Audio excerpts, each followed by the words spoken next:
chose both custom maps because he's a theory crafting overlord here. Let's see what theories he wants to unleash upon our brains as we hop into 4 lakes for game 2 between Mr. and LucifroN.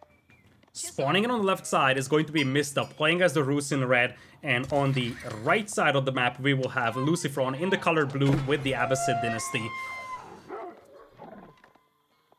Straight away, already with the dock being built up. So LucifroN, following the intended script, is the popular thing to do right now. You've already highlighted before that we get cheaper docks if you're playing as the Abbasids, only 75 wood, allows you to escalate into the food eco ahead of your opponents. And especially in this matchup, it's a big difference. The Rus have to pay the front 150 wood, and on top of that, they also have to pay double for the fishing boats, and they take longer to produce. So it does slow you down a lot. That's why a lot of Rus players have been leaning towards going into feudal before going for this, just so they insulate themselves and maybe open up options with a few knights. But in this situation, Mista does look to set up the dock straight away. He will not be going for any land aggression, at least to start this game off. Indeed, that is the case for him. Now, looking at the forest spawns, we do have an interesting setup over here. You did mention that one of the key decision points that Mista will have is how aggressive he's going to play in this feudal age scenario, whether we're going to see forward towers potentially. We do have a backwood line spawn for LucifroN, so towers aggression might not be that threatening here for LucifroN. But we'll have to see how Mista exactly approaches this, because so far it looks like he's going to play for that more slower paced approach, and he's going to play with a fishing eco just as much as his opponent. And as Salami is showing us, gold could be a source of concern for LucifroN because they are clumped up in 2 big groups. 2 small gold mines very much in front of LucifroN's base, and then 2 additional small gold mines and a large one to the right of him. But that's not the only person who's got clump gold lines. Like, look at the state of Misters. He has got 1 reserve behind to his north side, but 3 of them at the front of his base exposed. And, yeah, I don't know if you've been watching a lot of the ladder games recently. I don't want to call certain people out, Tonai. Some people pick Abbasids and they tend to spam outposts all around their opponent's base. And it's And look at the effective. stones! Wait a minute, look at the stone spawns!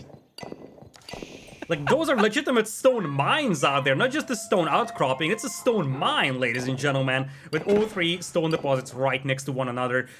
This is going to be an interesting aspect of the game to look at, because it looks like we do have specific parts of the map where there's a high concentration of resources, and there are sort of some empty spots. So it's going to be interesting to see how players will play a resource denial game in here, because this is definitely one of those maps where you could play that. I feel like that stone right now is Emperor Sidious, you know? Give into the dark side sort of thing. Because it does feel like the wrong thing to do. If there's something we've noted for Abbasid players, is that they don't like the TC build. I've only seen 1 or 2 people experiment with it, and it didn't end well. The docks are better to stick to. Save the stone for when you're up in Castle Age, and drop that thing itself. Drop castles in your opponent's base. Do not dare even think for a second that a TC boom as the Abbasids is the way to go here. Yeah, I agree on that one, which also raises the question whether we're going to see the economy wing being used as the feudal age wing for the Abbasids, because the single person that started using the non-economy wing approach was Mista last week, if I'm not mistaken. He went up with the culture wing, went for preservation of knowledge, because in his perspective, saving up on the technologies all across the board, that is economy upgrades, that is potentially blacksmith upgrades, is more valuable than just saving up on the villager production when you're only using 1 TC. And it looks like Mista has missed out on some bounty over here. Only tier 1. I don't like it, Lidakor. 205 bounty? We're 4 minutes into the game. I thought if anyone would be good at farming, it would have been Mista, but this is pathetic. Oh, yeah, it's very bad. Taken away. And the thing is that it's very low. Maybe I'm a little bit elitist at this stage. Like, what is your acceptable figure for bounty, Lidakor? What's the number you say is reasonable? I think 250. That's my threshold. Many say that 300. I mean, no, 300 is good. 250 is what I would call acceptable. No. 250 is acceptable for you and me, Lidakor, but these guys, they've optimized it. They've sweat and toiled over it. They should know how to get 300 gold. If they can't, this is part of their bounty system, then I don't know why they picked the Rus. On the other side, we can credit LucifroN for being pretty successful denying the bounty from the opponent, because of course part of the equation is that he also managed to take most of the sheep from the map. So you see, Mista only has 2 sheep that are still intact under the town center, 2 more coming in. So even with killing the sheep, he wouldn't have enough for tier 2. That's going to be a little bit of a problem. Not as much because the gathering rates, the tier 2. It's more just like you don't have surplus gold. If he had a little bit more gold, he has the flexibility to go up. He then has the flexibility to go for an aggressive dock and maybe get a Lodger out or drop a stable and push out a few knights. As it stands, he doesn't really have much surplus gold. And it's more likely he wants to use that little gold he has to get Wheelbarrow, if anything. Yeah, we'll have to see whether he's thinking about the combat ship. For a brief moment, we could see a wolf on the south that could be valuable. Is that an outpost I see coming? Feels like it. Would be weird for a sneaky dog. Scout might actually spot the villager. Oh, hide and seek. Wait. He's dodging. He's dodging right now. Look at that! That's what I call a hide and seek, ladies and gents. Damn, Mr. might be master of the farms, but it turns out LucifroN is master at carousing people here as he pushes the vision away. And dude, we're not even playing AoE4 anymore, Lidakor. This is a game of hide and seek now. And he's gonna do it again. He's gonna do this again. I think Mista knows. Mista may have felt there is something going on, but he just simply can't pinpoint the location of the villager. LucifroN snakes his way through, and now he's gonna drop the dock unnoticed. Imagine if he drops a tower right next to those gold mines as a follow-up. All 3 gold mines are on that side. This could be even more devastating for Mista. It's going to be too late to deny it. And also now, LucifroN, he might even be halfway to the first tower before you scout this out. Right now, you can see he's actually just distracted by LucifroN's aggressive scouting, pushing him further away, blocking full vision off this. But what? How does... Okay, so Mista, the reason he's doing this is because you patrol with that one attack ship. But it has double value because it's going to counter out what is already there. Yeah, he spotted this. Oh my god, he sees it. He actually sees it. Oh wow. Man, that's a fast reaction. Notably, on the northern side, Mista has a sneaky dock himself. He has spotted this. And take a look at the north. LucifroN is unaware of this dock coming in.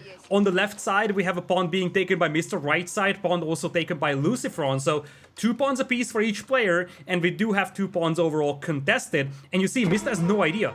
He's grabbing the fishing upgrade on his starting dock. By the time he notices, those Logia attack ships from Mista could easily wipe out half of his fishing eco. I don't necessarily blame LucifroN for this. Like, you have a feeling of dock ranges, but can we just highlight that again? Like, when you see it in a nutshell, you would not believe that a dock has that much vision. The fact that he spotted all the way over to LucifroN's dock off of static vision is insane. What's even more insane is that that is a blue dock on a blue pond. That is brutal. Think about that. Like, just look at the minimap right now. How many of you would actually spot that blue dot on that pond? So unless Mista is deliberately checking out the pond himself, he might not even notice from the minimap. That is the level of difficulty that Mista is facing when it comes to spotting that. Yeah, this has been my issue for a long time. Like, how are we not allowing green as a color selectable, but we're okay with blue? Like, come on, guys. Right? I think green and blue is the fairest. Someone can have camo on the water, someone can have camo on land. That's fair to me. Either that or just take blue away. I think I was happier last weekend when we randomly had someone select yellow against red.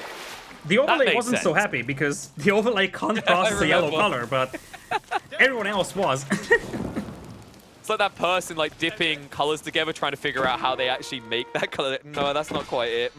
I give up. Oh, a lot of naval fighting going on, but look at that. Look at that castle timing from Mista. That's the power of the Rus fishing geek over here. He's going to lose some of the fishing vessels, but he's denying the ones from LucifroN the north.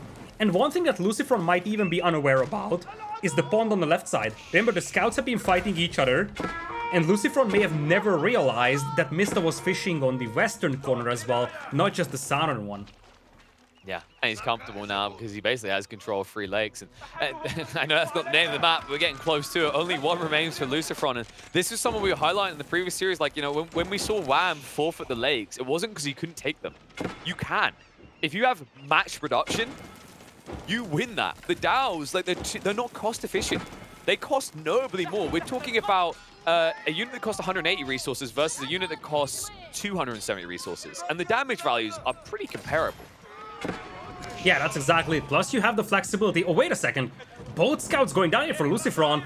Looks like he didn't notice that they were killed by the town center, and we are seeing one of the biggest problems that players can face on this map. Lack of macro. Think about this. you're fighting on 2 different pawns, you're building your eco, you're fighting on land potentially, you will lose track of a couple of things. This is what can happen if you have fights happening on multiple pawns. He never noticed it, loses both of his scouts, so he's going to be playing blind for the time being. I like how we excuse that one on a lack of macro instead of just outright lack of micro running your scouts underneath an enemy town center. But it's true. There is so many different battlefields going on right now, and Mr. has blocked all of it. From start to finish, the way he spotted that early dock and how he's followed it up ever since, it feels like LucifroN is playing from 1 step behind, and you can see he's still 1 step behind. Begins his tech up at the castle age, but with a very weak-looking economy, and everything for him is on the seat right now. No secondary TC. This is not your standard Bassett, as it never is when we watch them on 4 legs. And keep in mind that Mist is already up to castle age, Horse Archers, Warrior Monks about to hit the battlefield, and you can easily pick up the relics because there is not a single land unit for LucifroN that can deny that. He only has a handful of spears, so we could see Mista getting to 4 or 5 relics here on the blink of an eye, and while simultaneously also contesting the northern handside lake. For now, he's losing on the south, though, and once LucifroN gets to castle age, the Boglas, as funny as it sounds like right now, the Boglas could be the difference makers. I never thought I would say this sentence. I mean, if there was any civ, it was going to be... Well, there were 2 civs you could say this against. 3 civs, actually. Delhi, Abbasids, Rus. There you go. That's your 3. Anything else wins. But in this situation, you are correct. He can be dominant, but this is the cool transition. Mr. doesn't care about the C anymore. He's up in castle age. Can anyone hear me say pew pew pony? Say what? Because we've already got 7 in the field. More horse archers, where that's coming from. And the relics, as you said, it's a transition, not just a military transition from a water focus to a land focus, it's also going to be an economy transition from a fish focus to a relic focus. Looks like it is going to be a Lancer play for a time being for LucifroN, and initially he could take some good engagements against low amounts of horse archers, but the value retention in those armies is gonna be way better for Mista in the long run. Especially once you get a few monks in there giving the Saint's Blessing over. In fact, with this type of composition, if LucifroN doesn't go into anti-clump like Mangonels, this could be a fantastic game where we could see the unique techs coming out from the Abianth Trinity. The ones that give the increased range specifically. Because once you have 40 horse archers, it's very difficult to buff them all. And it's definitely worth buffing them all. An extra 1 damage doesn't sound like much, but against heavily armored units, it really can be the difference between quickly sniping them out 1 by 1. Buglas now making an appearance over here, and as you see, LucifroN is going to start cleaning up the pawns. He's going to start adding some extra fish on the pawns that he has secured for himself. But as you said, it's a transition from Mista. We could even see him potentially considering a second town center here, but it's gonna be a relic focus, it's gonna be a land focus now. And LucifroN has to respect this. LucifroN can't just say, hey, I won water and I'm fine. I need to defend against this one big time. Because look at this. Bugla, please. Feel like winning? Does this even feel like winning water? Yeah, okay, so this is a problem, by the way, and this is why you have to pay attention. Bagglers have a shorter range on their arrow fire than they have on their ballistas. So if you don't actually clock that, they just stand there staring at their target. He's gonna clean it up, but look at the land. It's actually buggy as well, because I think it just got highlighted there by Salami. It shows the same range, but as you saw there, it didn't do the same thing. It just stood there staring. Another reason why Buglas are complete trash, despite the fact that they are now winning water. But as you said, it's all about the land now. 27 horse archers in a blink of an eye. Mista has been up to castle age for 1 or 2 minutes, and he already has that big mass of horse archers. And this escalation, turning all that food eco advantage that you had in the last 5 or 6 minutes into a massive land army and securing map control. This is what Mista is doing so masterfully in this game. And you see, LucifroN is struggling to put up sufficient numbers on land to deal with this, because take a look at what units he's making. He's making Lancers. He's floating 1,500 food, but what is he lacking for that? Gold. His gold is denied, and that's where those clumped up gold mines come into play, and the resource denial game becomes relevant from Mista. And yeah, I honestly, what are you relying on if you haven't got this? Well, you've got control of the sea, that gets you food, but unless you know about any sunken treasure at the bottom of those lakes, you're not going to have what you really need to get the game going. Looks like the Bagler is at least firing with all cylinders now. I think at this stage, we should just rename it Bugler, seeing as there always seems to be something wrong with it no matter what they change. Oh man, that would be a fun little name. Or Bad Law would also be a pretty relevant one. We've done that one though. That one's broken to death. When someone breaks and it's got the word bug clearly in there as an opportunity, you take it. Look at this. LucifroN is just starving for gold so badly. He's floating 2,000 food, almost enough to go into Imperial with, but he has 55 gold per minute, and That is just so sad to look at. Can't even. As soon as you said food, I was holding back tears of laughter. I was like, yeah, that's great. Once again, where's the gold? Give me the directions. Give me the coordinates, LucifroN. We will sail out into the middle of the ocean and find that sunken treasure because you need it right now. And also now on land, the units that you need to be gathering gold are being butchered by the Pew Pew ponies. And replacing them is much more difficult than an ordinary Abbasid player would have the difficulty with such. Because keep in mind, this is only one town center, so you have a limited amount of villagers, and even if you have a great fishing eco alive, if you lose like 80% of your villagers, you won't have a single worker gathering wood, you won't have a single worker gathering gold, and you see, those villagers just have nowhere left to go. Mista bringing in a relic here as well. He's holding hostage! Yeah, because look, Lidakor, look at LucifroN's composition. Do you see ranged units in that composition? I don't. It's almost like you can just walk around in the base. I mean, at this pace, I don't even see melee units, let alone ranged units. And look at that, his warrior monk just joined the fun over here. He's like, I'm ready for a conversion, my lord. This is looking really grim for LucifroN. He's being held hostage inside his own base, while Mista has ultimate map control, and now he's ready to start sinking that fishing eco as well. It just feels like control is slipping away from LucifroN. Still so much food and no gold, and he's never getting access to gold. And while he doesn't have gold, Mista is getting more and more infinite gold, about to go up to 4 relics banked. At which stage, you know, with the efficiency of horse archers and the cost associated with them, he could think about Imperial, or he could think about into the game. Because with all that extra gold, you can afford yourself quite a lot of trebuchets. Or what about just mining stone and dropping the single most aggressive castle that you've ever seen in the history of Age of Empires 4? Tell me, what exactly could LucifroN do against the castle right next to his town center at this point? That's true, but hear me out, Lidakor. Why do I need a keep to get a hold in my opponent's base if I can just walk up with it a relic and he can't approach me? True. Absolutely true. Second TC coming up here for LucifroN. Look at that. It's almost double the eco for Mista, because keep in mind that while LucifroN may feel like, okay, I've done a great job denying the fish on the south, LucifroN might still be completely unaware of the fishing eco on the left side, and that's a very impactful part of Mista's economy.